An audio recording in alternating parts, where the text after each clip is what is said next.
Järgmiseks on siin selline õlakott nimega Bella.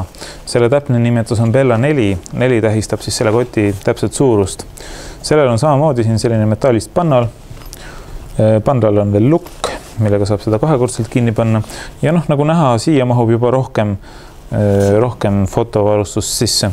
Et siia sellesse pikalahtrisse võib panna näiteks selle sama 60–250 objektiivi, mis on päris pikk.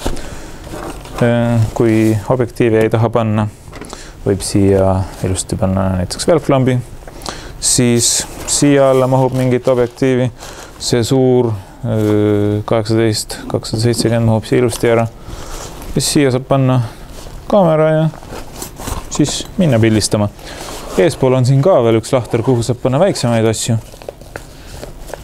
Selline suur lahter ja siin on ka siis selline väiksem lahter mälukaartide ja mingite jubinate jaoks.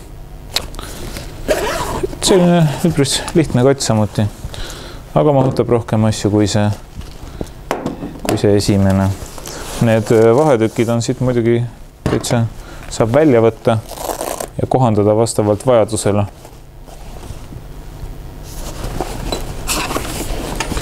Õlarihm on ka, mingit pehmendust kahjuks ei ole siin.